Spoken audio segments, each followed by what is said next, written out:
everyone. And we're live. I counted a little bit slowly because I was trying to figure out, make sure I unmuted everyone.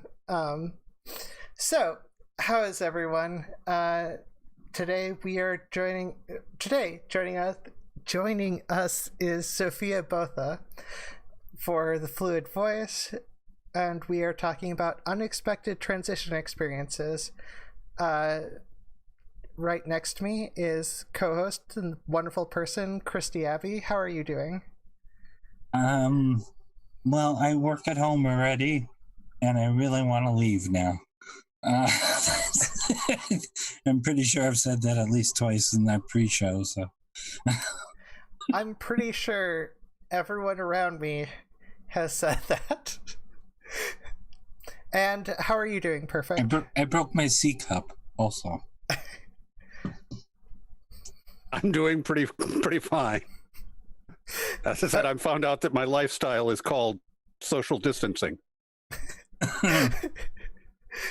Yeah, and our guest today, Sophia Botha. How are you doing? Hello. Yes, I'm here. Early morning, UK time. And just to be clear, make sure we get pronouns right. I go by she, they. Christy Abbey. She, they. She, her.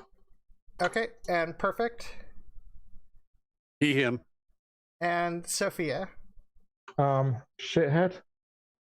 No, she, her. No, sorry. Sorry, I heard your pronouns wrong. What was that again? I said, well, you can call me shithead if you want, but I prefer she, her. Oh, okay.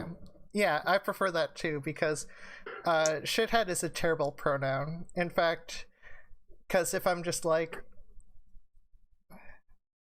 shithead went into the... Oh, well, I guess it kind of works. I take that back. You may have a... Well, I sometimes think I come from Kent because I hear a lot of people say that behind my back. Yeah. And oh dear, that joke just went over your head. Yeah. Various British accents. Well, let me repeat it. I said, sometimes I think I'm actually from Kent because I hear a lot of people say it behind my back. Oh, ha ha ha ha ha ha.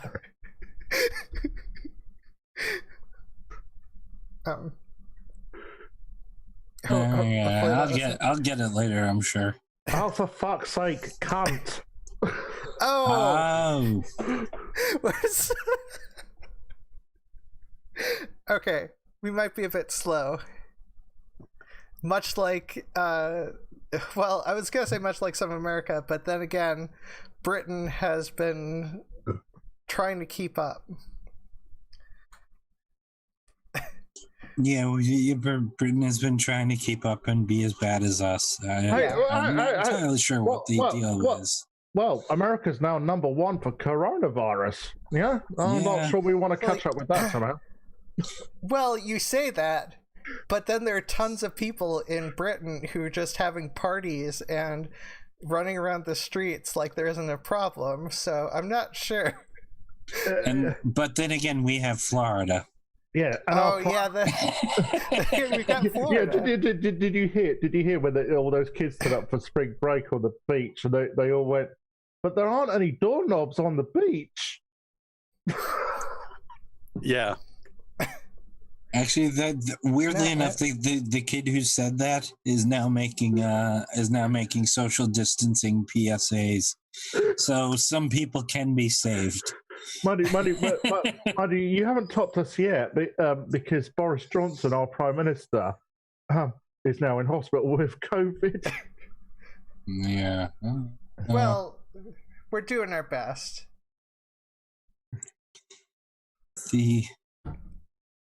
We'll get there.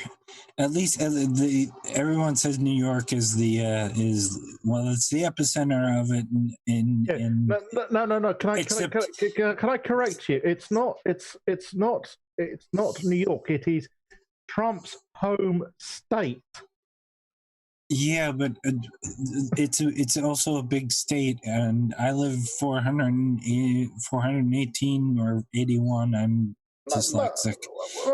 Miles away from where all that's happening. The reason I'm saying this is because he I don't know if you remember, he kept referring to it as the China virus. You know, which was obvious racism. So I thought, well, okay, I'll just like to remind him that, you know, his hometown, his home state, is now the epicenter for the coronavirus. Oh yeah. Although frankly, he's now moved to Florida, so there you go. There's not much else you can say to that. Well, full circle. So yeah, okay. So back on topic. Let's start with you, Perfict, because you are the outsider. What do you think is involved with transitioning? And unfortunately, we don't have the other side of unexpected trans experiences, which we may need to do a part 2 with a different guest. Yeah, I'm really not all that certain of what all would be going on with. I know what goes in with transitioning, basically mechanically, but I'm not sure about what it would feel like. Well, which I think that's going to be a large part, because these sorts of changes don't happen without causing that sort of disturbance in you. I mean, look at adolescence. Yeah. Adolescence is a big thing. I'm quite the teenager right now. Yeah, so I would expect it to be having similar effects, and at least similarly profound effects. Yes. Well, some of it is physical and some of it is social. There are unexpected social changes. The one thing. Too. I would interject here. Yeah, HRT made me a lot more empathetic towards people. There is that. I don't get angry, which is the thing. I still get angry, but it's different. You know, it's not it's not driven by testosterone anymore. That's true. I feel like I got more self-confident and angrier, so maybe that's just me. Well, I remember when I transitioned, what I felt most of all was liberation. There was that euphoria. It really did feel great. When, you know, it was like my brain was crying out for estrogen, and, you know, once it got it, I started to love life a lot more. Funny enough, it was actually anti-androgens which really helped. Because my brain because even when I was taking estrogen, obviously I was still feeling the effects of testosterone. But once testosterone was cut off, then, you know, I really felt just this great sense of relief. That's the way I would describe it. Well, in a way, it's something some of the stuff I expected. I mean, some of the physical stuff, obviously.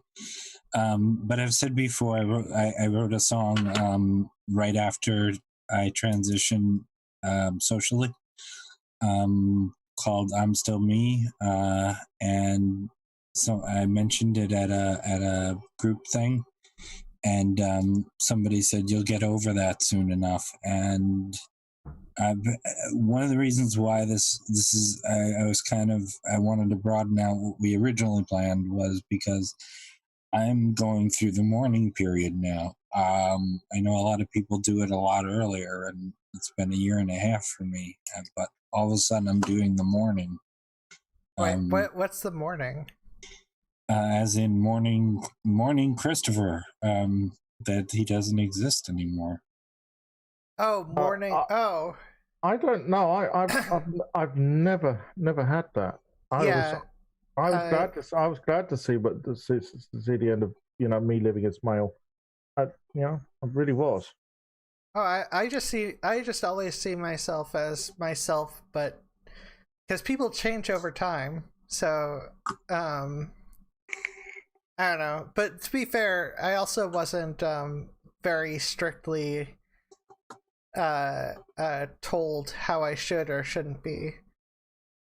So I don't necessarily have all the associations. Well, it's funny. It's funny you say that. The one thing I remember when I transitioned, there was all these sort of cis women who would go to me, "Well, if you're female, why is it you aren't doing blah blah blah blah blah?" You know, they thought they were the arbiters of femininity. You know, and a lot of people seem to expect that you would be this sort of like picture perfect representation of what they think femininity should be. You know, for instance, if you wore a pair of jeans, you know, why aren't you wearing a skirt? If you're not wearing makeup, why aren't you wearing makeup? You know, that sort of stuff. Yeah. Yeah, I'm not wearing makeup. I don't wear makeup. And I mean, we get that from within the trans community also, from, you know, the true scum likes of Blair White. And she does seem to come up every week, doesn't she? And India Willoughby. Does she come up in your conversations? Does India? You know? Who India Willoughby? No, never. But Blair White comes up every week somehow or another. No, yeah, anyways, I think India's come up a few times. Yeah, for me. Yeah, India's not my favorite person, as Christy can tell you. Oh yeah. Yeah. What I was trying to say is, I remember there was this trans woman who was having a go at me, you know, for not being feminine enough. You know, that, you know, I don't wear makeup. I wasn't wearing makeup and I wasn't wearing a skirt. I said, go and sit in your local town, right, and watch the women walking past, and you will find that 90% of them aren't wearing makeup or very little makeup, and they won't be wearing skirts. You know, I'm pretty much your typical women. You have this sort of, you know, vision of what women should be, which is from the 1950s. You know. Well, it doesn't help that there was that expectation. I mean, the other thing I remember very well was not long after I transitioned, it was the Rugby World Cup. And I'm South African. And if you don't know, rugby's like a religion in South Africa, right? And, you know, I'd like nothing better than having a few beers and watching the rugby. And I remember some trans woman said to me, "Oh, that's not very feminine." And I go, "Oh, because women never play rugby, do they? You know, women never drink beer, you know. Get out, you know, they seem to have this aggressive, you know, opinion of how women should be. And I think it's really unhelpful, because what it's doing is actually reinforcing feminine stereotypes, which are keeping women down." This is, yeah, one of the to put it on the subject, one of the oddities that I was not expecting, and I probably should have, is that we're both dangerous men in dresses, and we're not feminine enough. We're not holding up femininity enough. Well, here's which are contradictory. They sound like the same thing, but they're very contradictory. Yeah, but the thing with TERFs, right, is if like, for instance, we do go out of our way to look all very feminine and pretty and whatever else, they'll say we're reinforcing feminine stereotypes. But if we don't, then they complain that we're not women. And see, the exact other way around. I was going to say it goes the other way as well. I would, of the unexpected things, that was a big thing, is what role I'm supposed to all of a sudden be playing that I'm somehow not, no matter which way I go about it. Right.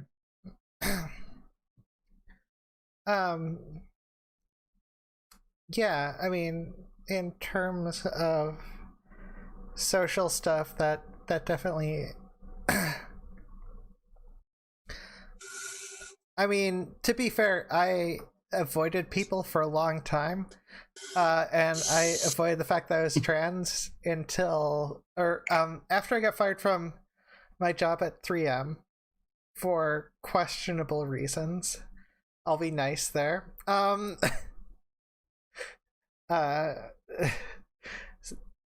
After that, I was like, well, was 3 or 4 months after I mentioned I was trans.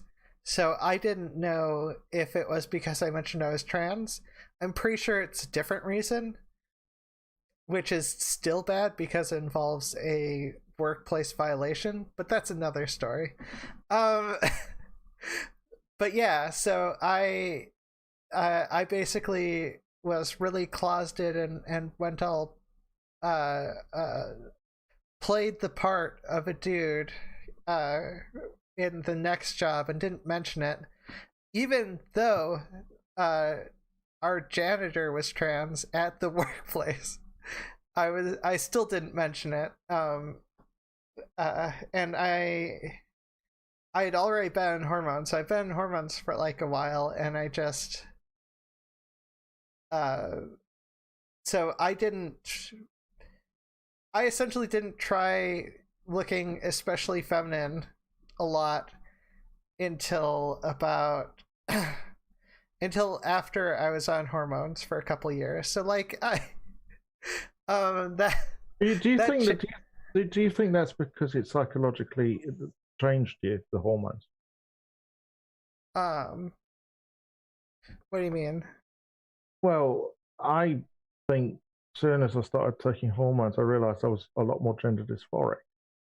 Because I always used to think I was. Yeah. I always thought, like, for instance, my feminine heroes were people like Ellen Ripley from Aliens, or Sarah Connor from the second Terminator film, and the all-girl punk band L7. I was more of a I always thought I was a bit of a tomboy, but I actually found out I was a lot more sort of girly girl when I transitioned. Yeah, they're yes, definitely. Because the I'm still me. No, I'm not. I'm not Christopher. That's not a. He's gone. It's a very strange thing, and he's gone. He's been gone. I mean, there are things. I mean, there are things I would never have done when I was thinking about transition. I mean, for instance, especially when I lived as a guy, I would never have smoked mint cigarettes. That was always well, that was always considered for pussies. Really, that's the hard guy smoke here. And also, I would never, use washing up gloves to do the housework. That was also considered a bit wussy. But that's kind of what I do now. I will say I came out years and years before hormones, so and accepted a lot of who I was, even if I didn't show it to public. So there's a lot of things I wanted to do that I still want to do. Like it didn't feel like there was, for whatever reason, whatever weird mix of circumstances, it doesn't feel as different. I don't know. In terms of the psychological stuff, the only there are two major things that there are three major things that I wasn't expecting, though. One of them amongst the many things. You mentioned something a few minutes ago about you stayed away from people when you transitioned. I'll tell you one bunch of people I stayed away from for the first year I transitioned. Other trans people. Because I do remember the days when true scums sort of did dominate the trans community. Yeah. Talking about 10, 15 years ago. And there was one particular trans woman, name was Sarah West, and she had her 15 minutes of fame because she got thrown off a plane in Omaha, Nebraska, because her passport photo didn't tally with how she presented herself. This was because Sarah traveled on a male passport, but was dressed as female while she was traveling around inside the United States. And this is before 9/11. And she had this habit of going around and literally pissing on the way other trans women looked. She would just completely sort of belittle their confidence in themselves, and just to make herself feel better. It was that kind of mentality, and I just wanted to stay away from that, because though that was the worst, there were other trans women who would say, "You're not a trans woman because you don't do blah blah blah," and I kind of felt, if I was to transition successfully, I don't need that to hear that bullshit. I need to do what I think I need to do. So I stayed away. And when I came sort of reconnected with the trans community, things had started to change. We had a lot more non-binary people and, gender fluid people. And to be honest, I think that has made the trans community a lot better. There are still problems with the trans community. I mean, the amount of fucking disableism I've had from the trans community is really bad, and also racism, as we were talking pre-show. Even anti-Semitism. There are, and I mean, I'm as Christy can tell you, I've written an article about this. How can you sort of, say you're an oppressed person when you are repressing other people? One of the things, your website, because I'll just mention it offhand. Rage of Botha. No, that's not my website anymore. I've had to swap back to Medium. Reasons. Yeah.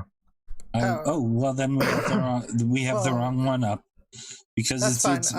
Just send me a link to that and I can update it. Or is it on your Twitter? Yeah. I'll update it right after the show. Okay. It's kind of required reading, but it is Rage of Botha is an appropriate title. But yeah, see, it's the other way around for me. One of the things I did just before I came out was I gathered a lot of trans friends. Within several months, every trans person I met, I befriended. Well, I just want it to be known. I mean, look, since those days, I mean, recently, with the whole lockdown situation, a lot of trans friends have been really supportive. Oh yeah. I'm not going to deny that. It's just that I don't want to say, like, for instance, even people like India Willoughby or Blair White, I know they've got issues, right? I don't like a lot of the shit they're saying, but I realise that that's probably due to the problems they're having, right? A lot of being trans is very traumatic for many people, and that's going to manifest in them acting, in a negative way, unfortunately. Well,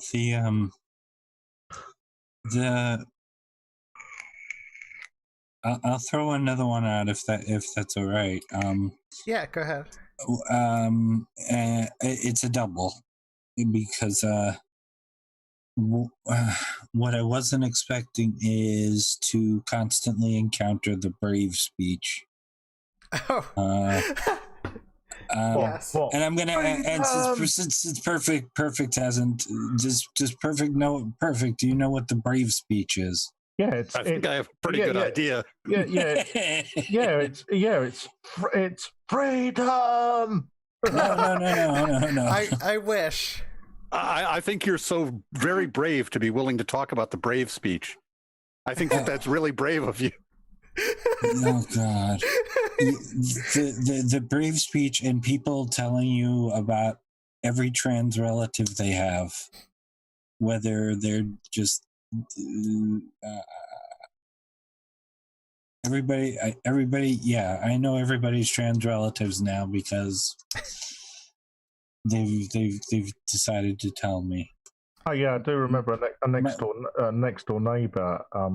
I was using the communal laundry when I first moved into the apartment block I'm in, and the next door neighbour said to me, "Oh yes, I know a guy who dresses up as a woman because he thinks he's a woman," and I went, "I don't think I'm a woman. I am a woman." my one of my high school. Now I'm friends with most of my ex-girlfriends, which right away is suspicious for a guy, I suppose. But my high school ex-girlfriend. I have to ask you: do any of them fancy you more now? One of them does, yes, very much so, and I've considered it. One of my high school girlfriends who who for some reason blocked me at some point on Facebook has all of a sudden friended me again, and then I find out it's because her daughter came out as trans and she wanted help with that. Like, yeah, okay. I'd rather, we were friends first. That would be nice. But well, here's something no one ever talks about. I've had more sex since I transitioned than I did before. I've had none. Define sex.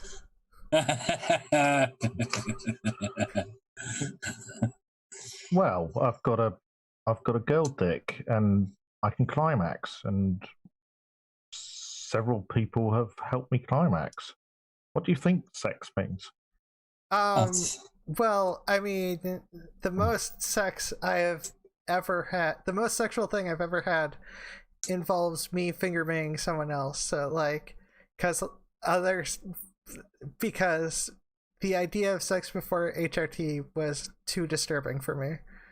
Well, I once remember telling a libertarian friend of mine, I said, we were talking about Chelsea Manning, just after they were imprisoned.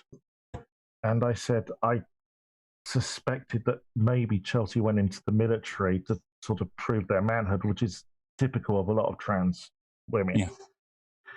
And yes. I said to them, well, my means of doing this was in the 90s. You had the whole new lad thing here in Britain. And I said, so basically that involved drinking lots of beer and trying to get laid. I said, I was great at drinking beer, not so good at getting laid. I had anything that moved, I would fuck before. Yeah, I mean, I used to walk around with a raging hard on, and that was one thing I was so glad. I don't want to get explicit here, but the one thing I was so relieved about taking HRT, one of the effects of HRT was you didn't walk down your local street with an unwanted hard on. Strangely enough, I was more horny for the first few weeks after going on testosterone blockers. Yeah, I was gonna say same thing. I for one thing, I'm demisexual, so I was never super interested in sex in any sort of typical way, anyways, or relationships. But yeah, what happened was my horniness changed. So instead of like mornings and nights, it became certain days of the week.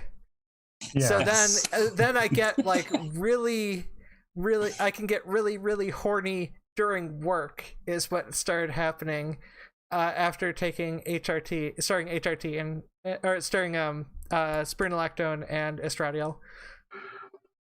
Yeah, the other thing I noticed is that you could get when you got aroused, it would last longer. That it would be longer periods, and it was more pleasurable. I'm gonna make a confession of sort. I haven't had sex in. Well, let's put it this way: my kid just turned 18, and came out on the due date, so I can figure out to the day when I last had sex. Well, America's sending troops into Iraq the last time. You're not catching what I'm saying here. In other words, the conception of my child was the last time I had sex. Ah, right, okay. Gotcha. Because I'm younger, I have had sexual activity much more recent than you, and by much more recent, I mean 10 years ago. No, what I was trying to say is when I lived as male, and I had a male, essentially had a male sex drive, it was all about ejaculation, right? Whereas when you're a woman, it's about arousal. Yeah. That's the difference. I disagree. Sometimes it's just about arousal for me. Sometimes it's about more like it's very I feel like the odd person out here. Is this why I'm gender fluid between agender and woman, because I don't experience arousal the exact same way as you guys, or yes, that would be it. No, Perfict is the odd man out right now. Perfict is just going. I'm sure he's going. I don't know what the fuck's. I'm just. I have no basis of comparison. We'll put you on. I have an extra 90 days worth. I have an extra 30 days worth of testosterone blockers if you need them. And I have, so I've gotten really good at injecting myself with estradiol, and there's more than enough. So it only lasts for a month after it started use. So I've got more than enough for 2 people. Like, it should be fine. And I'm good at injecting people now because I inject myself enough. Sure, that sounds like fun. People do that for recreation, right? Yeah. I'm on the Dectafirpine. I'm on Spiro and Estradiol, and they're both pill and patch because I'm old, and I had a heart attack once, so I have a heart stent. Yeah, I've had a heart attack as well. Yeah, which is probably why you're on what you're on, because there's certain things you can't do. The Christy knows this. I actually had a heart attack due to a pulmonary embolism, which was caused by my HRT being too high. Yep. Yeah. Huh. But we've got enough spare, so you can you can have a month or so of an experiment. you game there, Perfict? Please don't. You don't want that horrific experience. It'll be a horrific experience for you. I wouldn't make you. Going on the when they fucked up and they gave me the male hormone, the male trans hormone for those what was it, 3 weeks or so. It was like, this was me all the time. Wow, maybe that's why I'm going through the mourning period, because that was only almost a month and a half ago. And I'm realizing how much I've changed and how much that person isn't here anymore, and I didn't really like his reappearance. It's like having a form of dissociative identity disorder, and I'm not trying to integrate Christopher. I'm trying to make him just go the fuck away. I was gonna bring up something here. Because I mentioned her earlier, Chelsea Manning, obviously just released recently from prison, again. Yeah. The one thing that really fucked me off was, I was supporting them ever since the collateral murder video was released online. Mm-hmm. I was supporting them when we knew them as Bradley. I did learn that they were trans. It was kind of an open secret before they did come out as trans. But when they did, I just remember a whole load of trans people jumping on the bandwagon.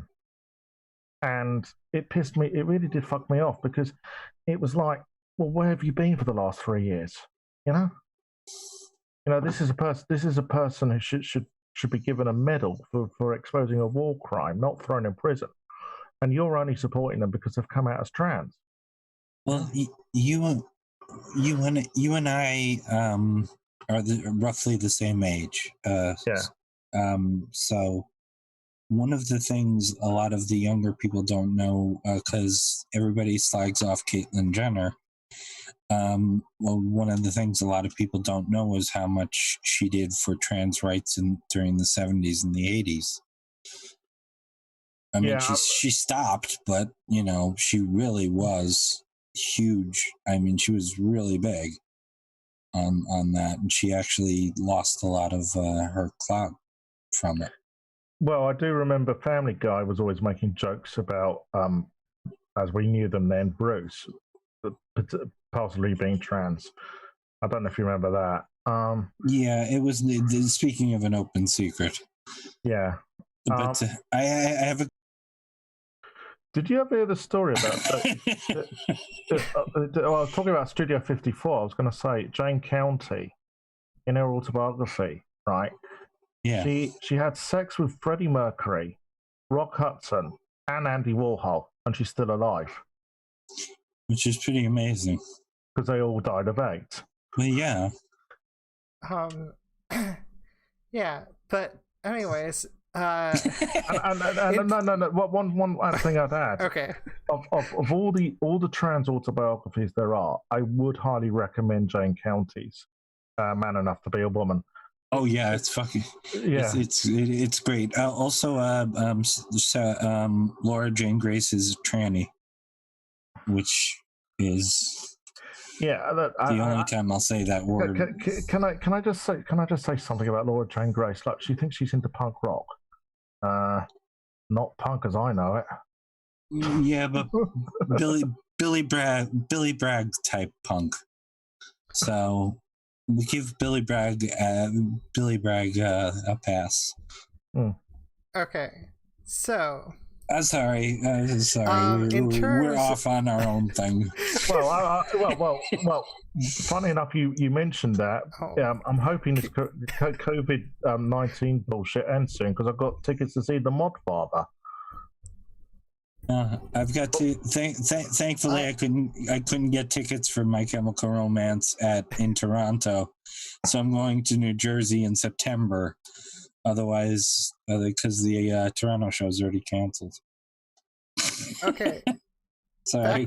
Back to the topic. Back to reality. Dart.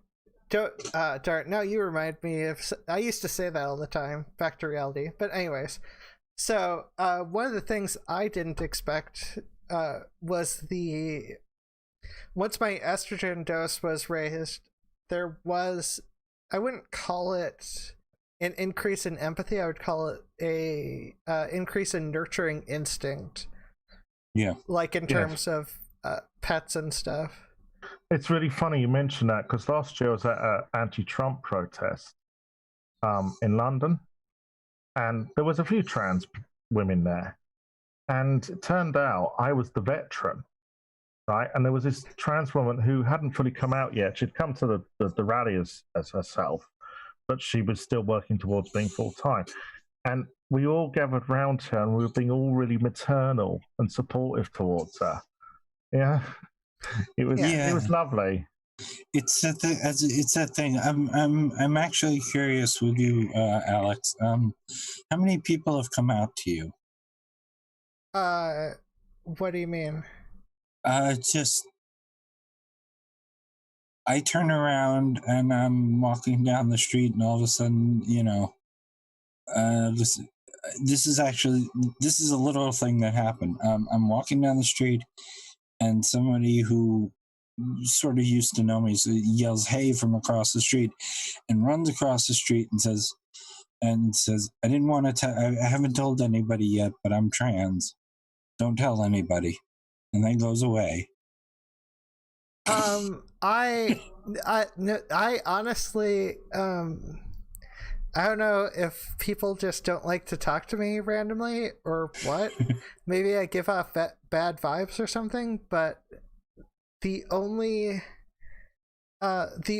situations where people have come out to me, well, one was someone figuring themselves out, and I know them as a friend, and I think there's been a lot of people who I know figuring themselves out more. more than just I don't think that's really happened with random people so much. There was, I mean, especially because I was closeted a lot and I wasn't very open a lot, so that was part of the reason. And I don't leave the house much, so like, the only place that's gonna happen is like the grocery store. So there isn't a lot of places. Well, I mean, I pass more now, so it's kind of. Oh Christ! Here we go with the passing stuff. Oh. Well, I'm not making an effort. I just, So, no, do you prefer passing basketballs or soccer balls? I prefer. It's much better than passing kidney stones all over. I prefer it when rugby balls are passed. Anyways, the whole passing thing. You see, there again, that was just another means of true scum bullying other trans women. You don't pass as good as I do. Oh, and the thing is, I do think it's a hangover from being male, because if you go into any pub here, right, you will see a bunch of men, right, around a table, basically going, oh, I've got a better car than you. No, I've got a better car than you. And basically what they're doing is comparing each other's, sizes of their dicks. They should just get their cocks out on the table and compare sizes.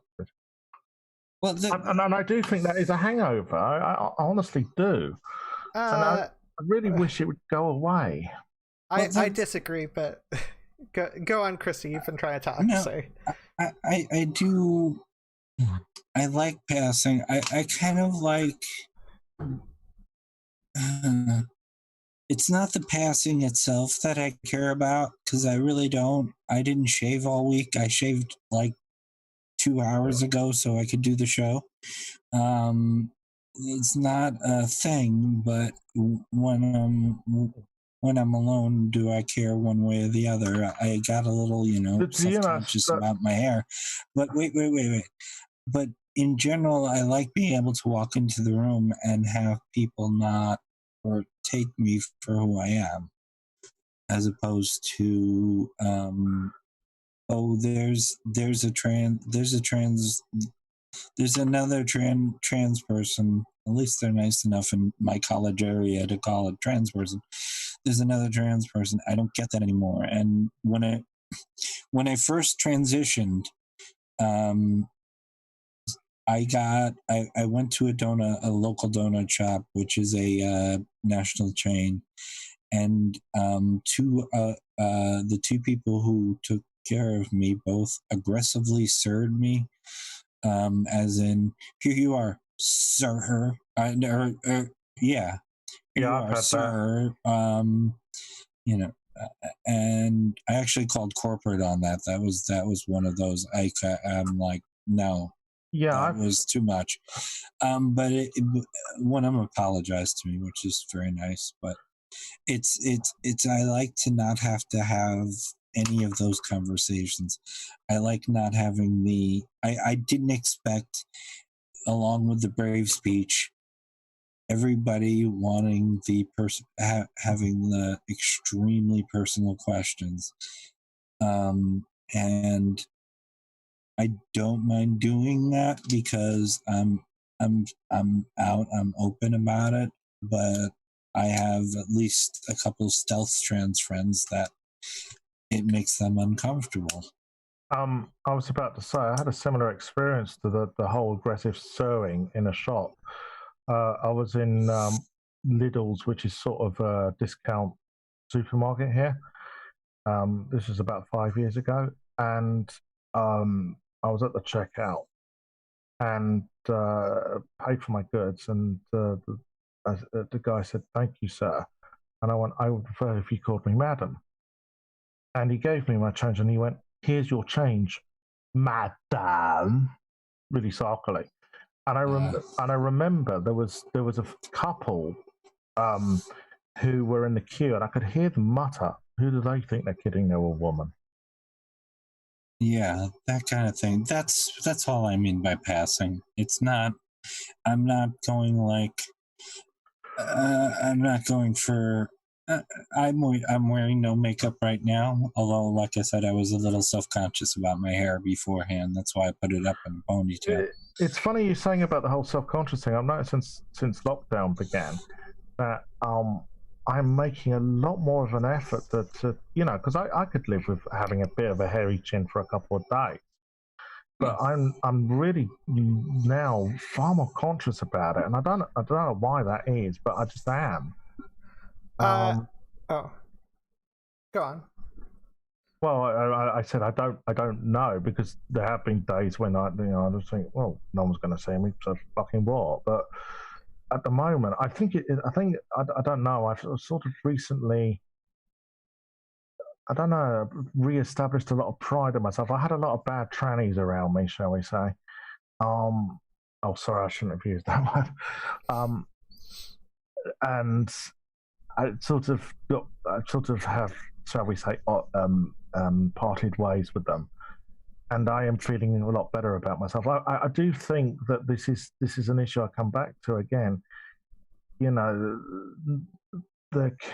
Unfortunately, there is a proportion of the trans community who aren't helpful to one another, even though they will always say, trans people are really oppressed. And I go, well, you're the, and I'm always thinking, yeah, well, you're the ones helping oppress them with your bullshit, about how, you're not trans because, or, you need to make a better effort, blah, blah, blah, just means of bullying other people. Now, I realize that is human nature. People will try and control one another, because they fear what they don't understand, or whatever else, they're insecure, blah, blah, blah, blah, blah. But we've really got to get past this. We really do.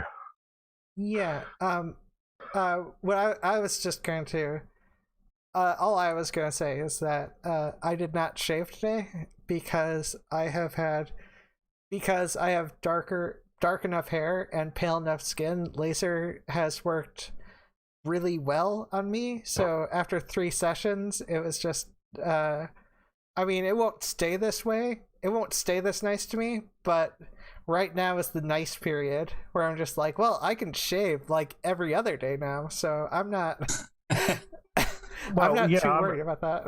I've got darker hair, and laser worked pretty well on me, but I just don't like the feel of having a hairy chin. I just don't. Well, yeah, but I'm still going through trying to get electrolysis because I'm a redhead, and it doesn't work on me. That's one of my. You do just hold on, you're redhead. Yeah. I'm an actual redhead. You want to see the hair on my chest? Because I didn't shave my chest today. No. No, I don't want to be banned from Twitch or YouTube. Yeah. Never mind Paul Joseph Watson or Sargon of Akkad, posting videos hating everyone. Well, if Christy shows her hairy chest, then that's it. You're banned from YouTube. I mean, for fuck's sake. Well, how about my eyebrows, which I also didn't shave today?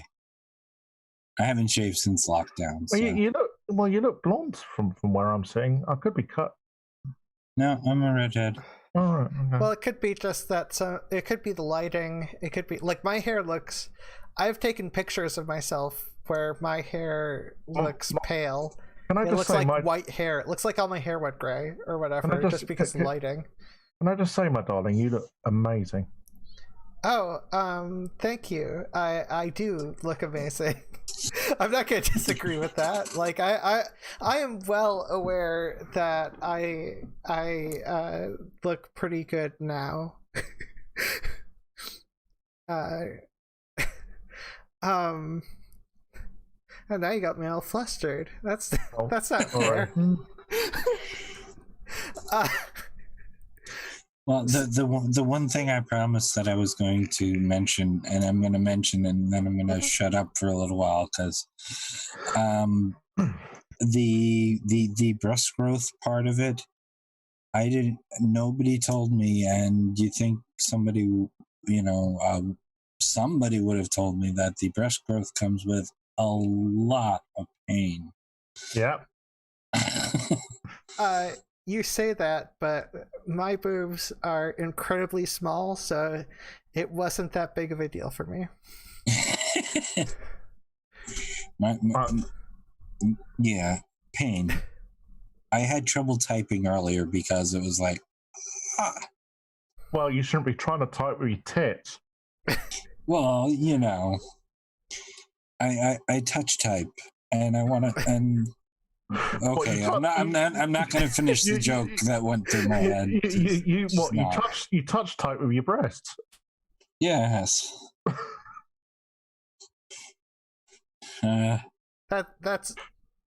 That's old person typing. You have to use your hands and your breasts. It's an extra finger essentially. So it's a quirky of mine. Just reminds me of a story when I was in Spain. I don't know if I should tell this, but it was when I was a kid. So remember, I was a kid. Okay. Okay. Right. So we were at this beach and it was topless. Right. Now Okay. That's not the gag. Right. But they had this like beach restaurant, right? And they served these really nice, lovely ice cream in the actual fruit of the ice cream. So, for instance, if you ordered coconut, it'll be in a coconut, a melon, right? Anyway, there was a sign at the restaurant front saying, no women, and her breasts were dangling in the ice cream, and we were just like looking at her gormless, absolutely, like kids do. And I remember my foster father clipping us around the head, going, "Oi, what are you looking at?" And we went, "There's a woman with a breast," typical teenagers, Yes. I will take your word for it. I'm not typical. Take the story in and move on. That's the bit I'll get edited out.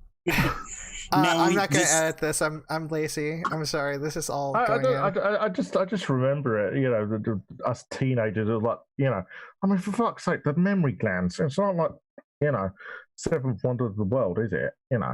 Well, in the interview thing, I had to. Sophia's when I say I had to edit once, and Sophia was the one I had to edit. So was it when I said cunt? No, actually, that's in there. There was one where there was a section where where I was uncomfortable with you using someone's name, so I took it out. Oh, okay.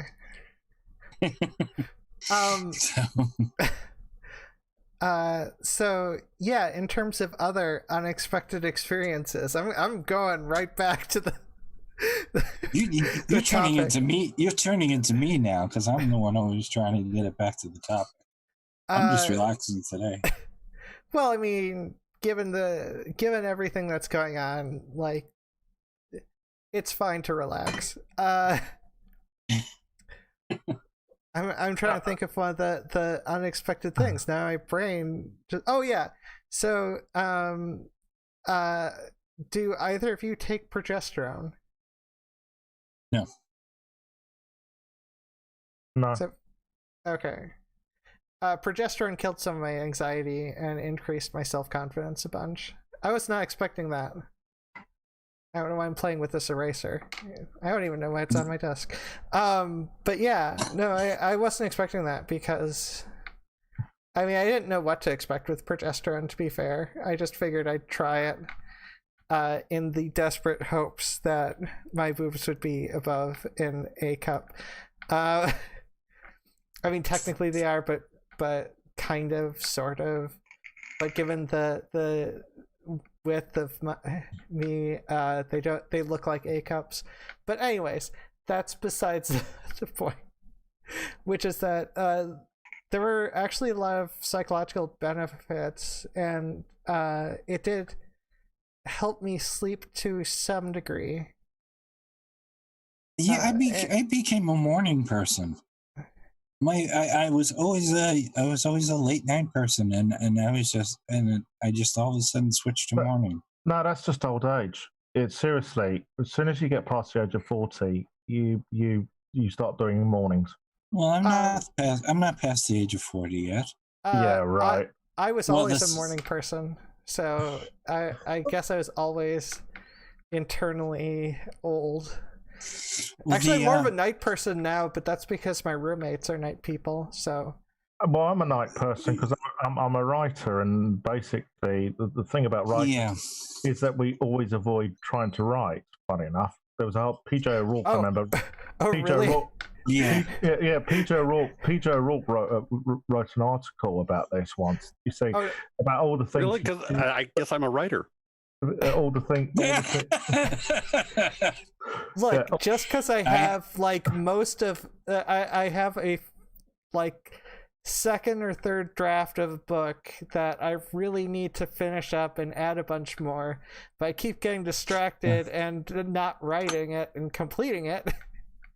I was about to say no. So I was mentioning this article that PJ wrote this article, and he was saying, well, I've organised my tie drawer, I have done this and I've done that. It was like all really sort of mediocre things just to avoid writing this article. And that is, writers do procrastinate. And the discipline with writers is that you have to write. You have to make the time to write. Everyone always asks me, what is the biggest advice you have for writing? And I say, make the time. That's what you have to do. That's the discipline. Yeah, my problem is I want to do too many different things. There's the Heinlein's 3 rules of writing: apply but to see, write, send out what you write. I was gonna ask, what did any of you do for transdove visibility? I know we're kind of hampered with lockdown. I streamed live. I was visible. I did things that I've never said before, which is amazing considering how much I talk. One of the things, when you were talking about the self-confidence, when I went on, it took me a year to do the first 3 6 months to do the first 3 videos on my channel. And as soon, maybe a month into Spiro's, when I started having a weekly schedule and just keeping to it. And unfortunately, I've had a lot of people bone me because of someone's intervention recently. So, by the way, has Vera got back to you yet?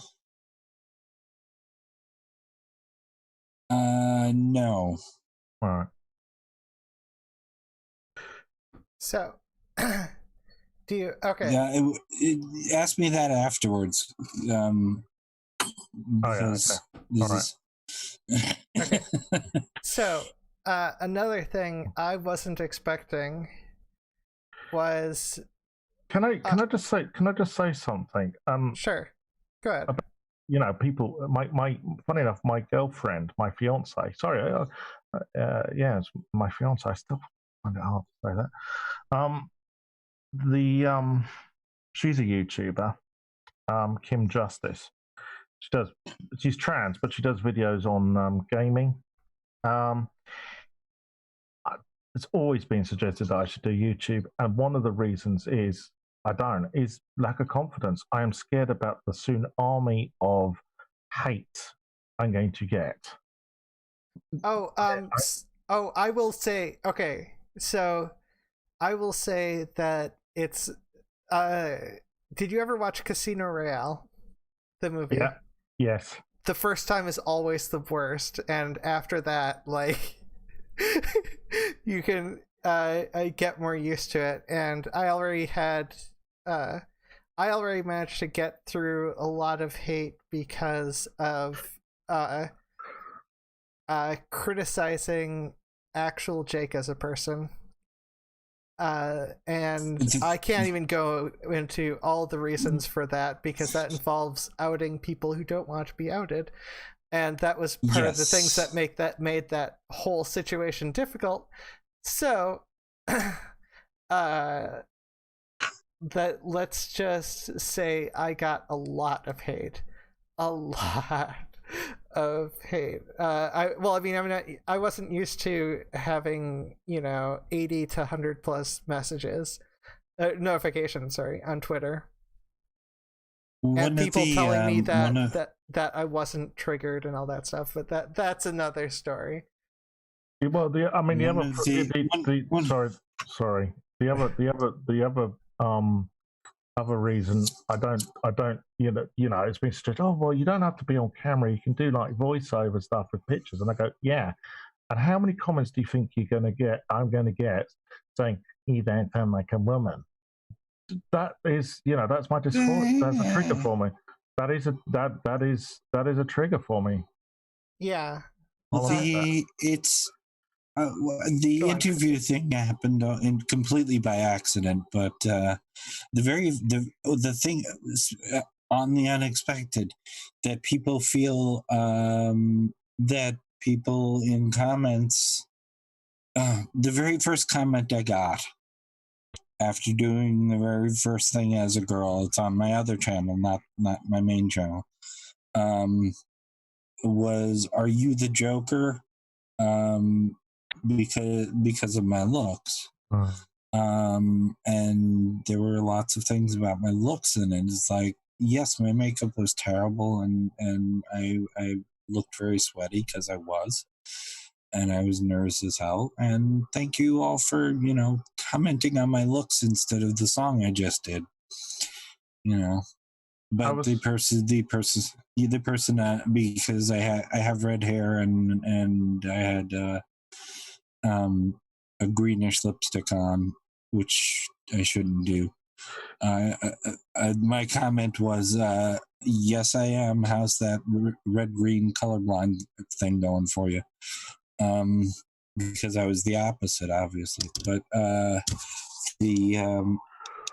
so that inoculated me. Just being able to reply in a snarky manner to the first person who commented and who felt that commenting on my looks was a reasonable thing to do. I would say from because I know some trans gamers who use Twitch, and from what they've told me, Twitch is a lot more hot in being LGBT friendly than YouTube. Yes. It might be because Jeff Bezos, there's a lot of flaws to him, like he dodges paying tax here, blah de blah de blah.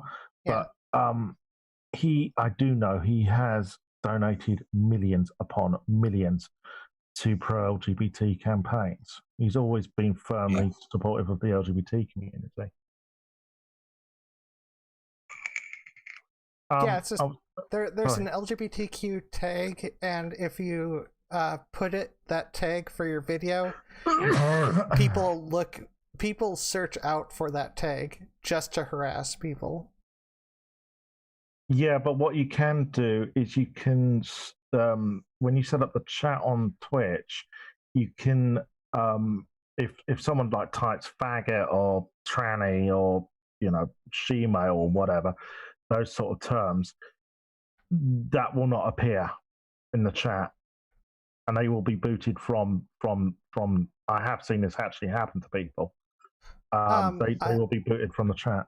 Well, I mean, there are ways you can do that. I don't know how much is automatic, but yeah, that's definitely the case with my chat. And people try to, type in such a way so that people try to skirt the line to see how they can type it in such a way so that they're not immediately booted. Well, the thing, funny enough, so they have to be manually booted. You're skirting the line. Are you sure you're not trans? Bad joke. Very, very bad joke. I just processed it. I was going to say, I was once watching Cult of Dusty do one of his podcasts, and he said he's very pro free speech, but then he said, but I can understand why trans people use the block button on Twitter, or why they would remove comments from their YouTube channels. He said, because for them it is triggering, and it can be really bad psychologically for them. So at least, there are people who understand it. And as far as I'm concerned, look, I don't mind having a debate about politics and and religion and stuff. But you start having a go at the way I look or the way I sound, and fuck you. You know, that's stuff I can't help. I ignore that half the time because they need the attention for them to keep going, honestly. By the way, I wanted to go back to Trans Day of Visibility because there's an important point I wanted to make. I don't know if Christy saw the thing I wrote the other day. I didn't, because I only have. I didn't know you moved. I should have sent you the link.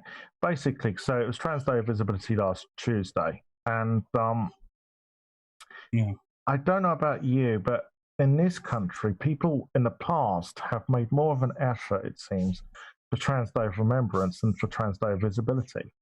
Now, I'm not saying that we shouldn't remember, those people who have been killed due to hate crimes, blah de blah. But at the same time, we should make just as much effort to celebrate the strides we've made. Yeah, I think so too. Yeah, I was lazy about it, and I was just like, okay, I'm going to be visible for Trans Day of Visibility because I'm trans and I can be visible. And I just played a bunch of World of Warcraft classics. So, well, no, what you're talking about confidence. I think this is part of the sort of attitude in the trans community. I think if we dwell too much on the negative, then that is not going to do anyone's confidence any good. Yeah.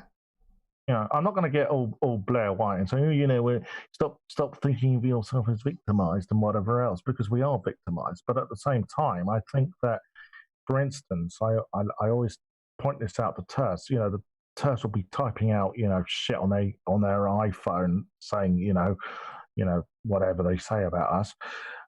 And I chuckled to myself. I said, the chip in the iPhone and the chip in most mobile devices is the ARM chip, and that was designed by Sophie Wilson, who's trans. And when I first found out about Sophie Wilson, I had no idea that she was trans because they put up I had no idea she was trans, actually. No one.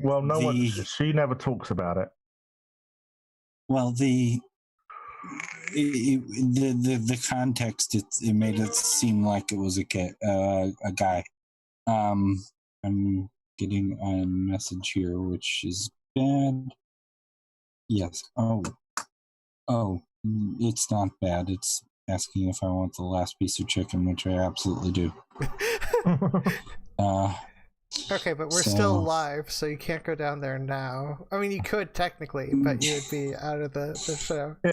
Yeah. Take your smartphone down to the chicken place. Yeah, live broadcast.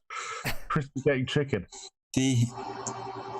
Well, that's what I was doing. That's why you didn't. That's why I put the picture up earlier, because I was actually eating when we first got together here. I'm not a chicken fan. Fuck that.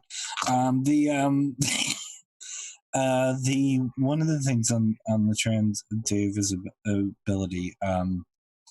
Now, this last year, I did have somebody that was on the who I knew who was on the list. So.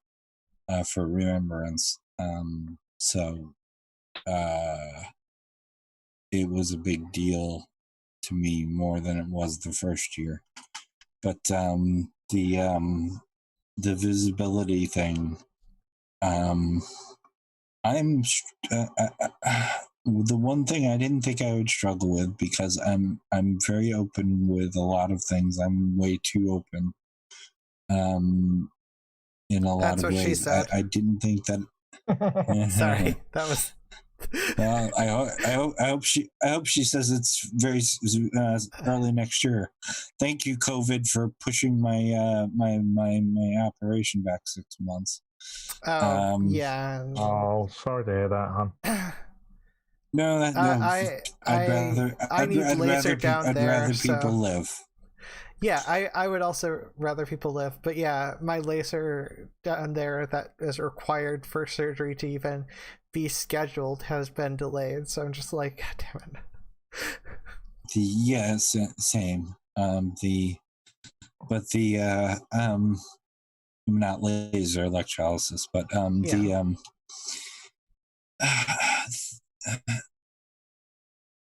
I'm the one thing I didn't expect, and this is personal to me, I suppose, is I get now the reason why it used to be transition and go hide.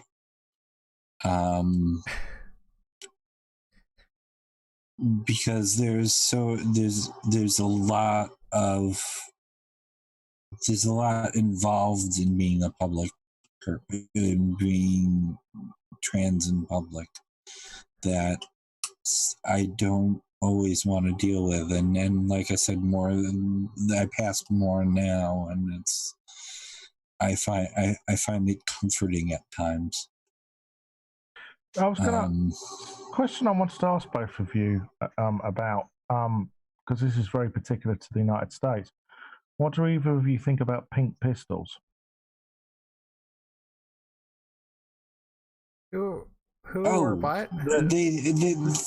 They're absolutely ridiculous, and whoever the fuck thought of them was a genius, but I wish he would be shot.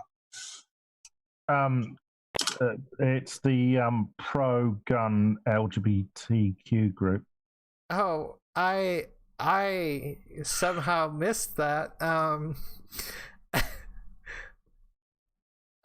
That's and interesting. I don't mean it about him being.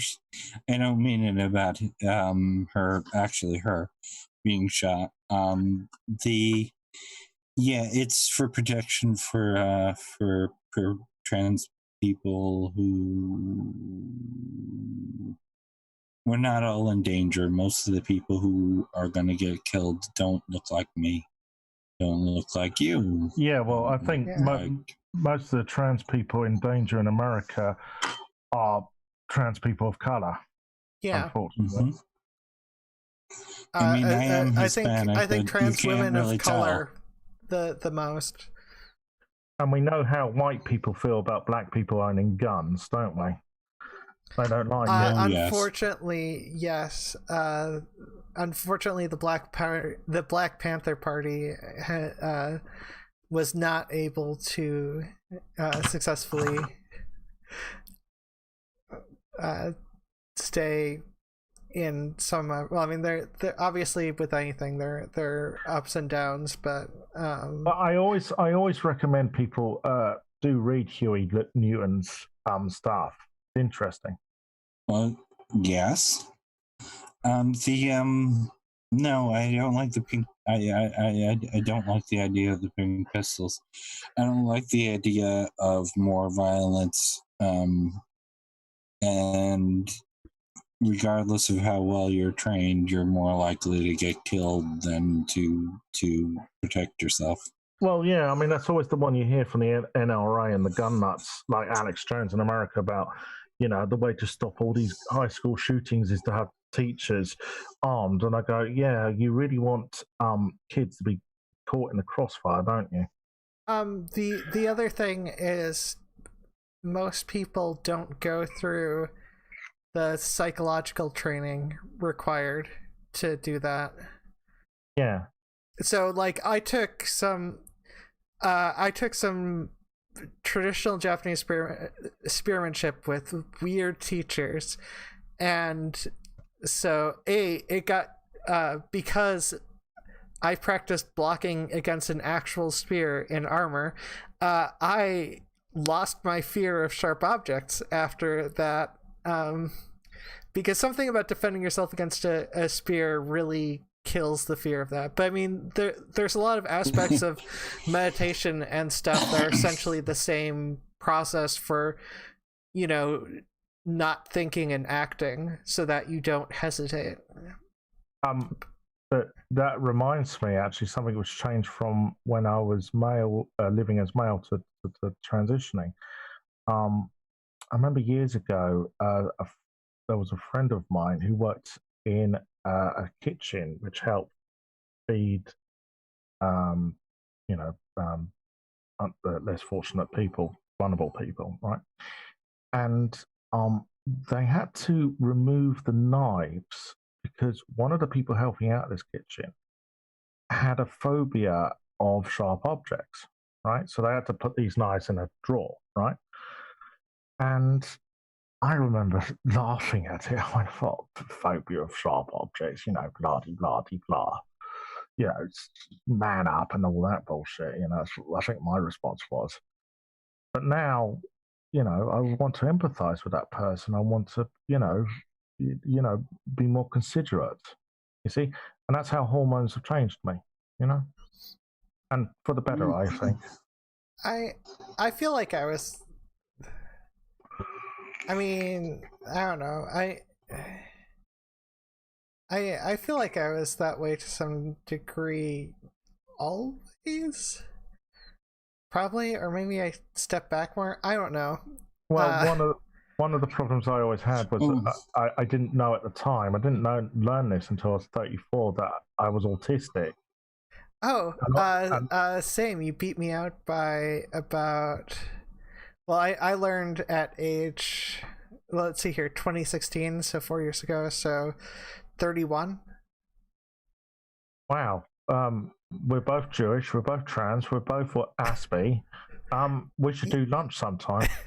Yeah, we should. I don't think I don't have a way of transporting over to you, and there is a pandemic going on, so it's gonna have to wait a bit. Oh yeah, I should tell you that there is a video on my fiance's channel. That's Kim Justice. We went to London, right? And there's a place called Brick Lane, right? Famous road in London. It's actually quite a small road, but it's notable for various reasons. And in this road, there's two bagel shops, and they're usually referred to as the yellow and the white bagel shop, right? So we met up in London, and she goes, "You're Jewish, aren't you?" And I went, "Well, yeah, I'm Jewish." And she goes, "Well, do you mind reviewing some bagels?" Right, okay. Like because I'm Jewish, I'm going to be the bagel expert, right? Okay. Well, I mean, there is a Jewish tradition in America. It's not related to bagels. It's related to ordering Chinese food during when all the kois are off in Christmas. So I really like chicken fried rice. Do you know how that tradition got started? No, actually, I don't. I didn't think about it. It was just when I was a in New kid. York, That was a lot of restaurants wouldn't serve Jews. Oh, yeah. But Chinese restaurants would, and so on a day when they were suffering for business, the Jewish community would turn out and give them business. That makes a lot of sense. Yeah, I mostly thought about the fact that most places are closed, so yeah. Yeah, there is that. But I mean, I'm from New York City area, so I think I'm a better bagel tester than any Jewish person who's from here. I mean, somebody from New York is going to have a good idea what a good bagel is.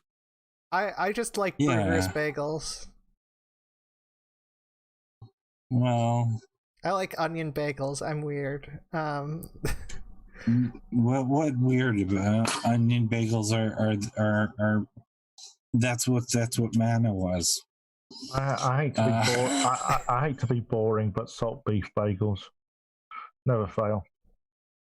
But Sophia, when somebody asks you if you could give them a review on certain bagels, you can say this is a trans thing, isn't it?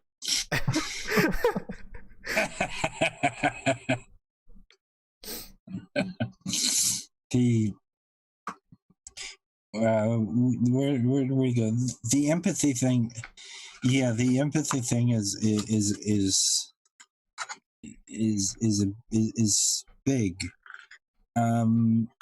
I mean, there are 5 people in this house, and thankfully 3 of them were not here today, which I'm used to having the house to myself. So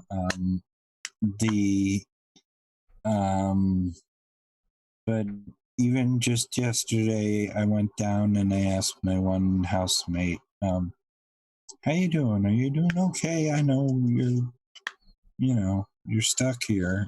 It's not your thing." And he was actually A, surprised, and B, kind of like pleased that someone asked him. But I've been asking everybody here.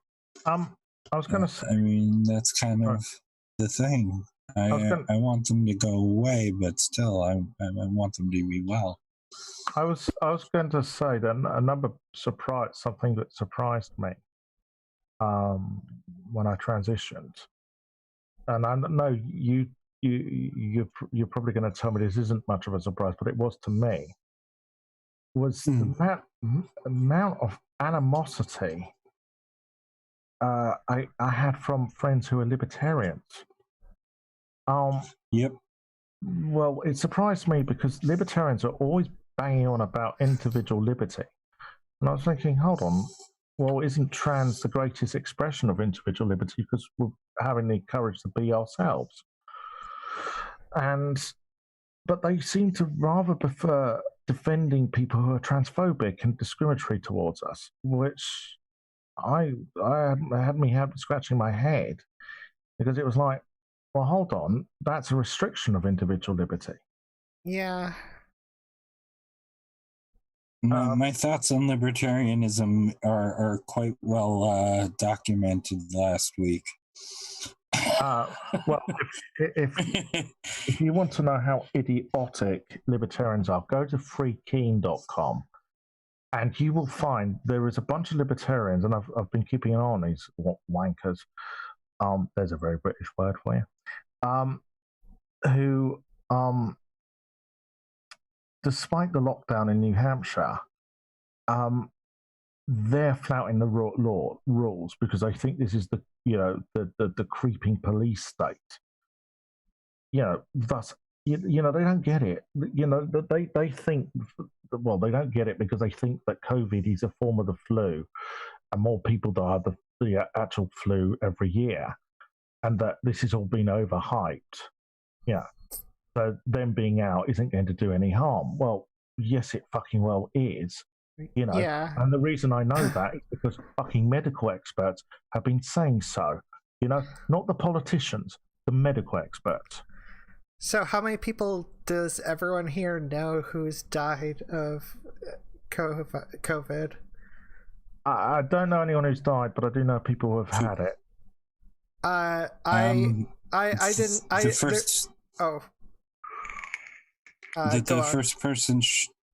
first person who I know who died of COVID-19, her name was Lee, and strangely enough, that's also the name of the first person I knew who died of HIV back in the day.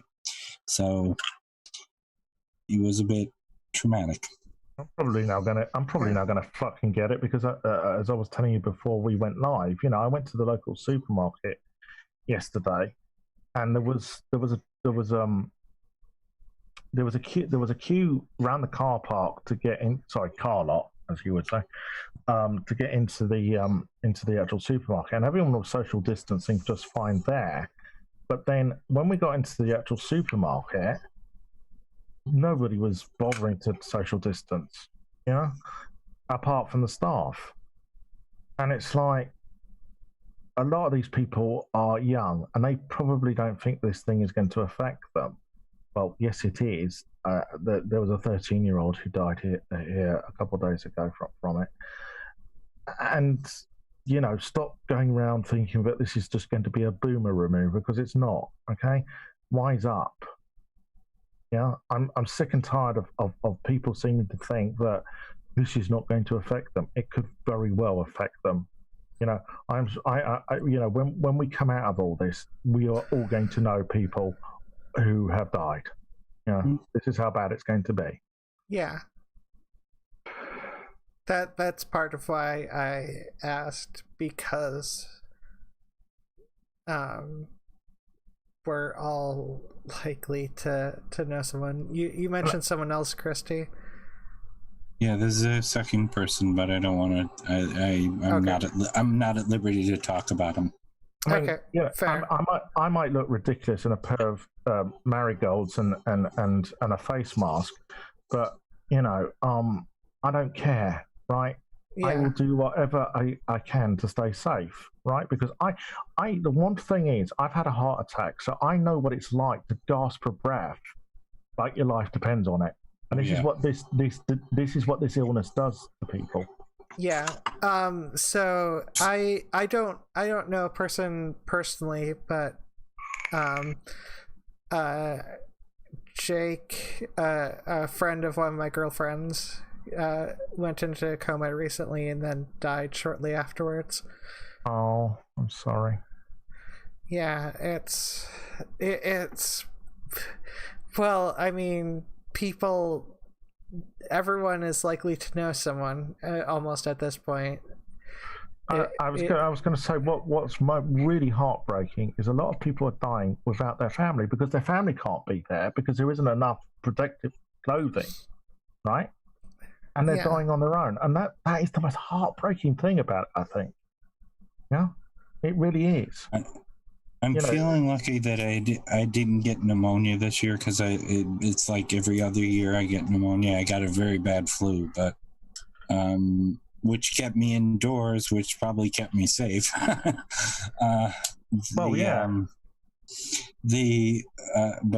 I've had about every other year I'm hospitalized with pneumonia for a week or so, a couple of weeks.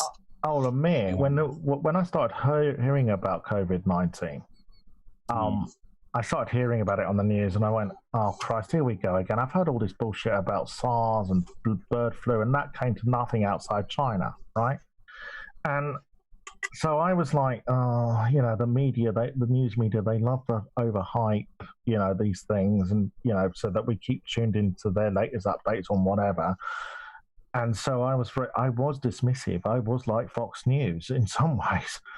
And then Italy happened. Italy's mortality rate is over 10% on this thing. Yeah. And I started hearing stories about, if people survive it, their lungs are scarred for life, which is really bad. I hasten to add. And and other stuff, and the fact is there is no vaccine for this fucking thing, right? So we are essentially in the same boat as they were 100 years ago with Spanish flu, which, by the way, originated in Kansas, not Spain. And that's the situation we're in. And Spanish flu killed 100 million people. Yeah. I want to get away from this a little bit. So I was about to get away from this. I've actually got some good news from this side of the pond. Yeah. Something to actually, last time we spoke, Christy.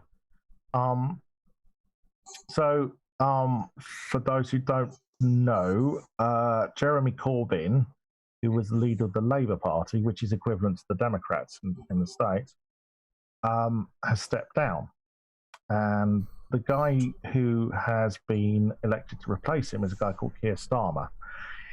And his deputy is a woman called Angela Rayner. Now, what's good about this for trans people is there has been a problem because Jeremy was pretty left-wing.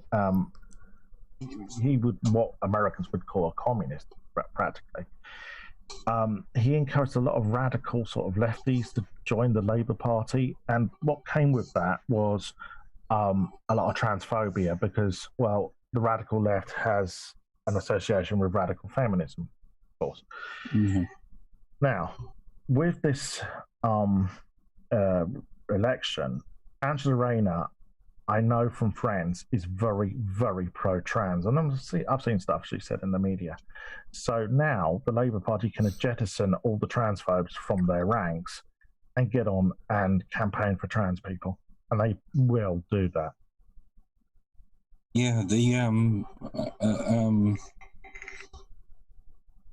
Bernie's finally taken a stance on trans, which about fucking time, but I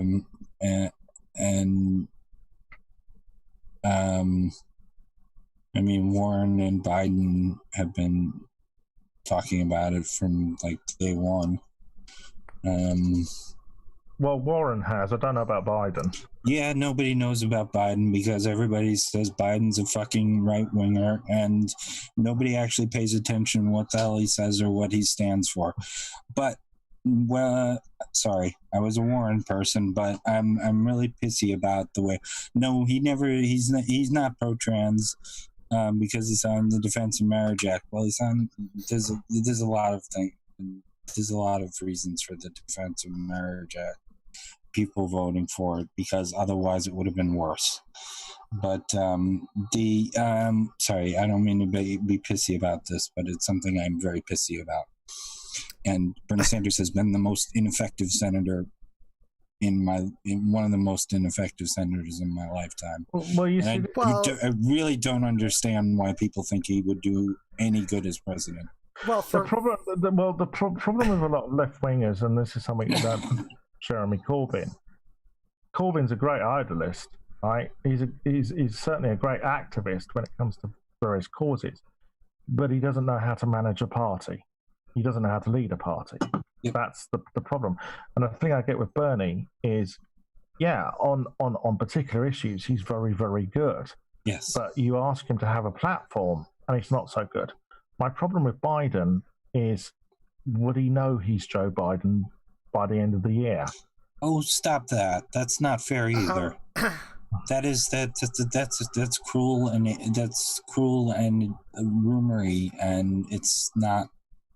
Yeah, well, it's. Cool. I'm not saying he has dementia, but the thing is. Yes, you are. Yeah, well, you are. Am I all right? I'll take it back, but I will say this. Surprisingly, this is a rumor which has been perpetuated by Young Turks of all people. Yeah, I know, but it's been around for almost 20 years, so. All right, I didn't realize it. Excuse me. I pay very close attention to American politics. It's one of those. And a lot of people know very little about American politics, which is very sad. If you're talking about, isn't Joe Biden like the junior of Bernie Sanders by like 14 months or something? A little less than that, I think, but yeah. Yeah, he's younger. He is younger than Bernie. Yeah, but yeah, I was almost going to go to obviously the important question, which is why it, because obviously not every president has been in the Senate even, or the House of Representatives, and obviously, you know, I think Obama got like 3 bills directly passed, and obviously all of them like co-signed on tons of bills. The only place that Bernie's been effective has been on the Armed Services Committee. I think his record which would surprise a lot of people, but there you are. Well, I do know I do know people who do speak up for his records as mayor of Burlington. Is it Burlington, the capital of Burlington, Vermont? Yeah. Yeah, that's it. Yeah. But yeah, it's one of those things where Bernie is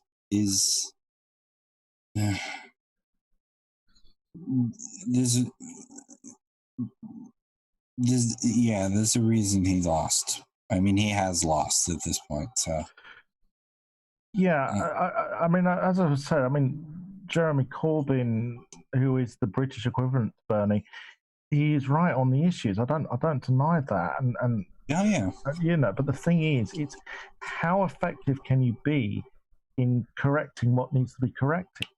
That's but then if you start to get into that argument, it's like every one of the candidates that are running now are going to be for the corporate economy, and none of them are going to break that down. Yeah, and I know so like if you're talking about like any candidate that goes against corporations in any way, shape, or form is not going to be a popular candidate. So then are you like there are things that need to be addressed there that well, can I tell you something happened here, right? Sure. 5 years ago, right, the Labour Party as it was, we would call it Blairite, or what you would call sort of third way in America, Clinton type. Right. So basically, it was, pro-austerity. Yeah, they're socially liberal, but, and they lost the 2015 general election really badly. Right. And after that, there was a leadership contest. And Jeremy Corbyn put his name forward. And I remember, I knew Jeremy Corbyn was, and I agreed with what he said. And the day he announced his candidacy, I went, well, okay, Jeremy, I'll vote for you, mate, but I don't think anyone else will. And then he did win. And I'm very much to the left of Bernie. I need to state that. But what I was saying is, it's been a hard grasp. This was a guy who he did try and take on the establishment, and he made me believe that because around about 2015, all I thought was the most we're ever going to get is scraps from the table. That was it. You're just going to have to settle for, fuck all, basically. Well, that reminds me of a movie that I need to see. But anyway, go on. And so, he made me believe again. I am a socialist, and he made me believe, that there was a better world. The problem was you try and take on the corporate establishment, and oh dear, they're going to try every trick in the book. Well, yeah, to undermine you. But I mean, then you're talking about there is no hope and there is no choice there. I'm not saying there isn't. I'm not saying there isn't hope. I'm not saying we shouldn't try. I'm just saying, look, I've got to the stage in this country where we've had 10 years of the fucking Tories and the austerity, and because of the COVID, crisis, we're going to have another bout of fucking austerity after all this bullshit is over, right? Yeah. I just want a Labour fucking government. I don't care anymore. That is the point I've reached. Well, and I'm sure there are Americans who feel, yeah, okay, Biden's a bit of a sellout, no doubt about it, but. Would he be better than Trump? And the answer is yes. Biden has the unique quality of being able to grow, and he was the one who pushed for trans rights in the military, and he is the one who pushed for American recognition of gay marriage, has apologized for DOMA. I like someone who can grow. I don't like someone who's given the same goddamn speech for the last 40 years and done nothing about it. Well, you talk about growing. Think about it. For the whole of Obama's first term, he was opposed to gay marriage. Yeah. But when he ran again in 2012, he suddenly, it was always rumored that he was actually personally pro gay marriage, but for political expediency, I guess he publicly said he opposed it. But he suddenly he grew. He realised that this was an important issue, and so he got behind it. So yeah, I'd agree with you, Christy, that Biden might have made mistakes in the past, but he does seem to be growing. I agree that he's been growing as well. I don't the concern I have is that someone needs to do something about corporate things, and there needs to be something needs to be done. And if we're not going to, if people consider that fighting against it in any sort of political sense to be an inherently losing battle that will never be won, then other methods need to take place. I don't believe that. I've been a Demsoc for pre-Reagan, so you don't believe what? That it's not going to happen. It's just not.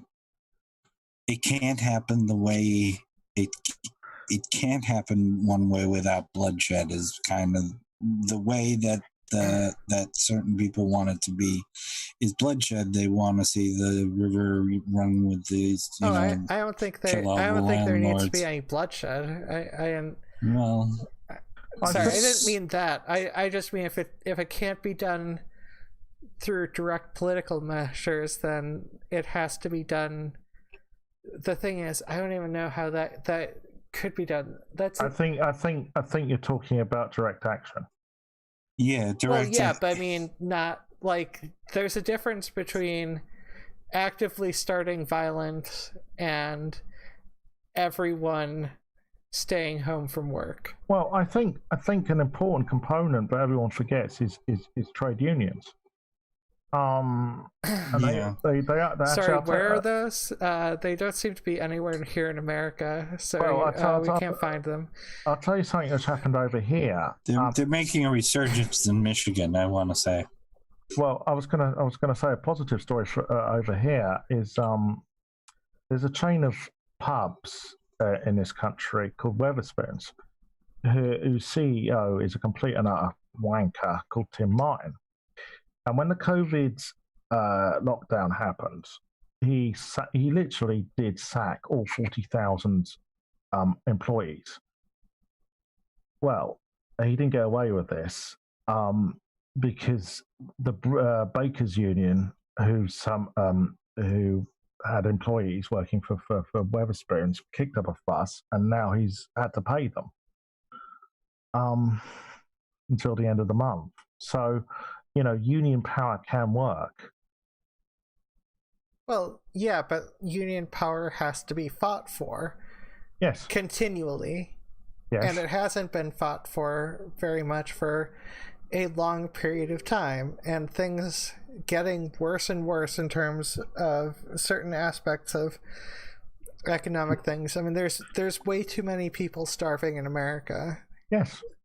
And I completely agree with you, but what I'm saying is I've just been through 5 years of trying to campaign for the Labour Party and trying to put forward a socialist agenda, which would have seen away neoliberal capitalism, but we in the end we failed.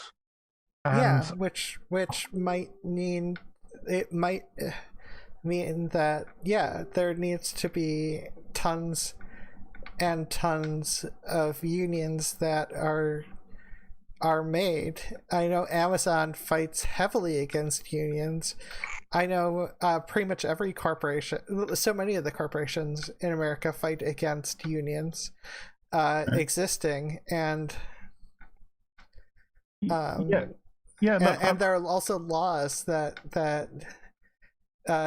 relate to union recognition. Even I think you've just got me in a sort of it's been emotional last week seeing Jeremy go. Because I was really, really passionately pro Corbyn at one point. I really invested a lot of emotional, strength into it, and it's come to nothing, and it is sad. I think, however, the one thing I do think about is with Sanders and Corbyn, they both have tapped into appealing to a lot of young people.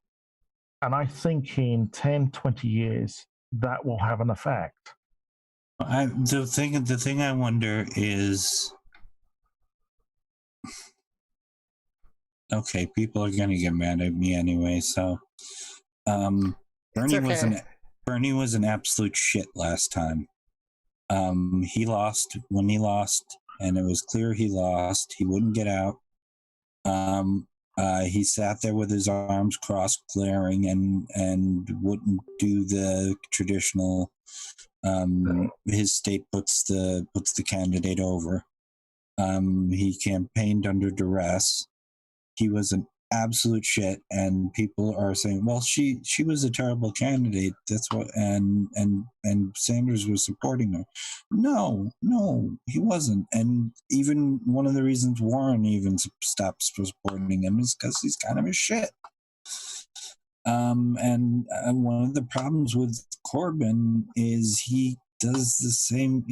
He seems to be doing the same thing, and that's bad for the party.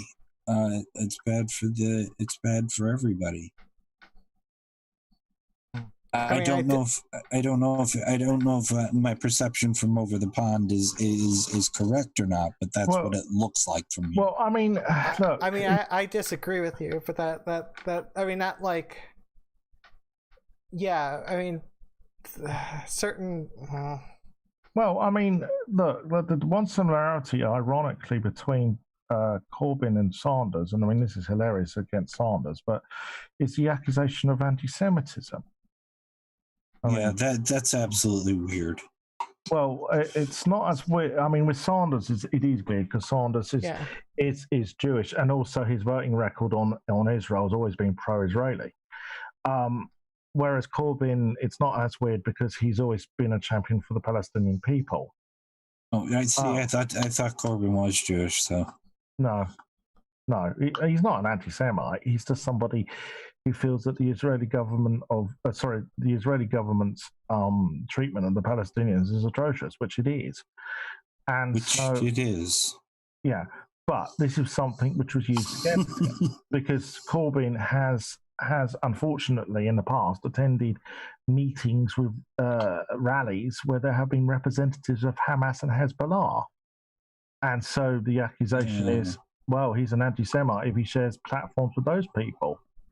Well, I'd like to point out that Tony Blair, when he was the Middle East envoy, also met members of Hamas and Hezbollah.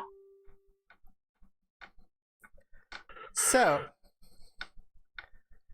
unexpected trans experiences. Sorry. So, my transit. The one thing that didn't change is I've been wanting Warren to run for president for 20 years now, and I'm very sad that she didn't make it further. She might get the VP spot. So this is the point in the show when we open the floor to other issues. Yes. That was actually 45 minutes ago. That was supposed to be the case. But at the same time, I really wanted to mention one thing. Oh, the governor of Michigan is going to get the vice president slot. Just saying. I would put $5 on it right now. Sure. I have no idea. I was going to say one last. I just want to ask Christy one question about the governor of New York. Does he does he actually have a nipple piercing? Because there is that photo, and people say, "Oh, look, you can see it under his polo shirt." But some people have also said it's photoshopped. I'm no, because that's because he does a weird lavalier thing, the way he puts the lavalier under his shirt. But I'm almost certain Chris Cuomo does. So there's that. So what I was gonna say is one of the things. So after starting progesterone, the thing I wasn't expecting was the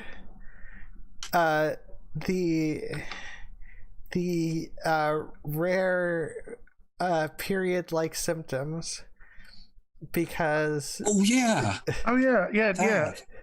got that with anti-androgens because I take a depot injection, and it's like having your time of the month about every sort of 8 weeks or so. It stopped. No. It stopped. I went through a weird menopause type thing.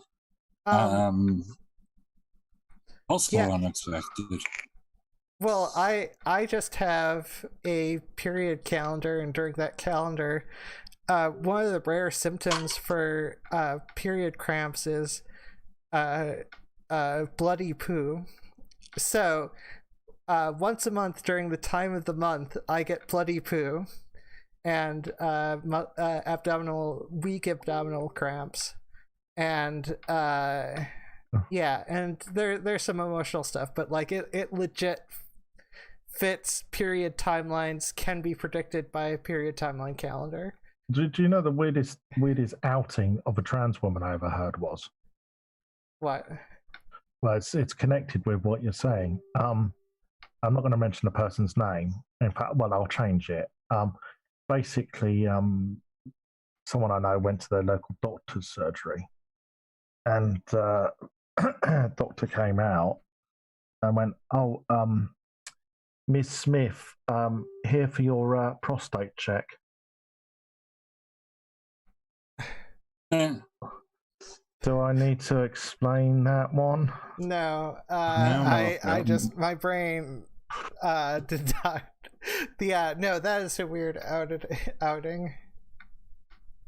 My prostate has changed. It's shrunk to the size of a raisin, so I'm not really. I have no idea what my prostate size was before or after. Mine was very. I'm XX, so my prostate was always it was actually quite small. I could. I could find out the size of my prostate. Which is still after hormone replacement therapy, but when I was hit by a car, I got a CT scan or whatever. I mean, I have no memory of that because I have no memory of that day and the next day. But anyways, because I was hit by a car as a pedestrian. But so, because we're gathering medical records, because I was trying to get make sure the car insurance of the car that hit me paid for all the medical bills. Just for funsies, I got my CT scan, so I've got a CD at home, possibly still in the computer, with my CT scan, so I could check the size of my prostate. All right. Well, I've got one weirder than that, right? Okay, go on. Someone who was about to go for surgery, right, decided to go and have a mold of their penis and testicles. I do not know why. Yeah, I don't know why either. That is a thing. This is not the first time I've heard this. What? I've considered it. I have a very lovely penis. What? Why? Sorry, my gender dysphoria doesn't compute that. Sorry. Yeah. Same. I'm just like, I have been trying to get rid of that damn thing for like more than 10 years. Like, I don't want to take a goddamn model of it. I know. The joke there is I can detach from my. I can detach from my penis mentally. There was another thing similar to that. It was there was a trans woman I know who was raising money for surgery by being a dominatrix. So she built a dungeon in her garage, and she said to me, the only problem was I bought all this sort of CBT equipment, thinking that all men would have the same size penis as me. Turned out that they were all far smaller.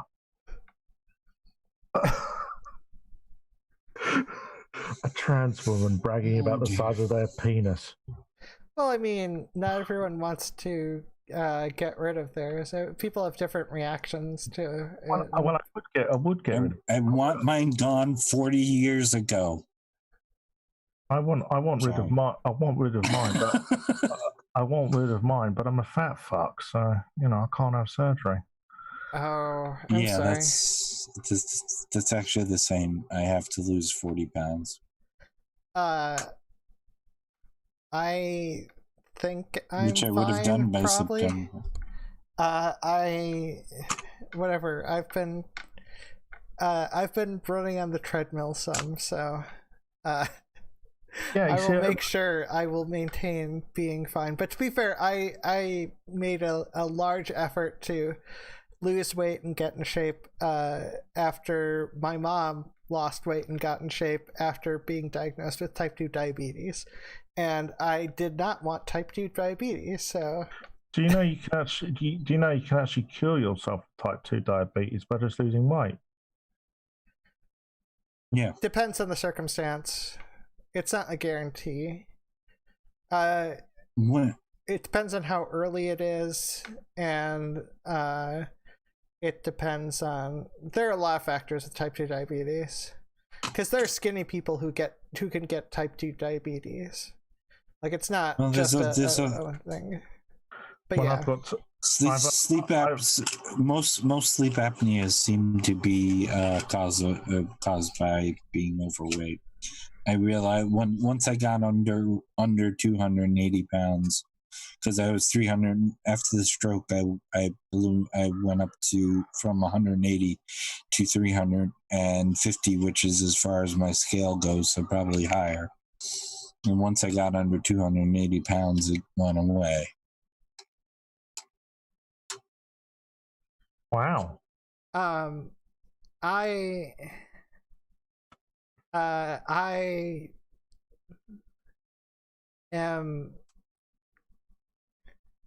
have not been doing the best with exercise. Well, it's kind of difficult at the moment, isn't it? Well, yeah. I mean, I could do exercise at home. I've been struggling with scheduling, and I need to get my room clean, and then there's the pandemic going on. You have to clean your room, bucko. You always have to use bucko after cleaning your room. Look, and then I can get weights in because I genuinely enjoy powerlifting, because stereotypes about femininity can go to hell. Anyways, it's actually nearing the time to end. I realize this has been kind of... it's all of our faults, except Perfict. We've all I'll contributed. leave you out of it. I've had my hand in this. Yeah, that's. We'll discuss that after the surgery.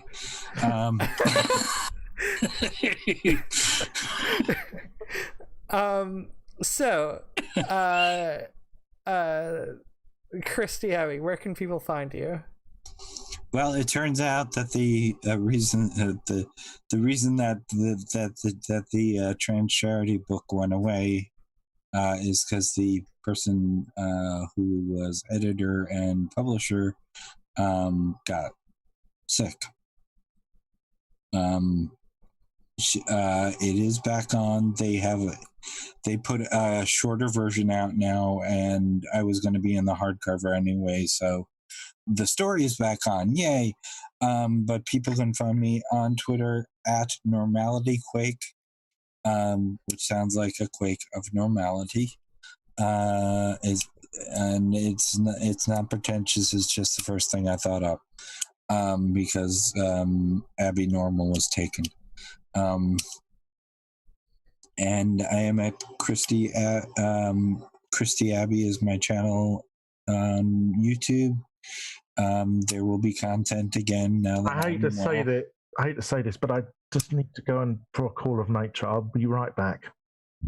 Okay. Okay. Well, I'll just save you for last. Yeah, and I'm vamping anyway, because I am I'm so glad I can do that without people thinking weird thoughts about me. That was another thing. I got my gestures back. I used to hide my gestures. Where was I? Yeah, Okay, same. okay. YouTube. Twitch is going to be Christy Abbey, but I haven't started it yet, and I have no idea how to do it or how to monetize it or how to do anything. If you want to go to Patreon, it's also Christy Abbey because, goddamn it, I need money. Thanks. Okay, perfect. How about you? I'm still the same old. I'm available on the Rumpus Room. People can find me there anytime. A Discord channel. I also frequent other ones, but that's the one where you're most likely to find me. Okay, And that I'm promoting. Yes. Yeah. And I am Ozma in the Dark pretty much everywhere except for Twitter, which I'm talking to nothing. I have Ozma in the Dark stuck as my official Twitter.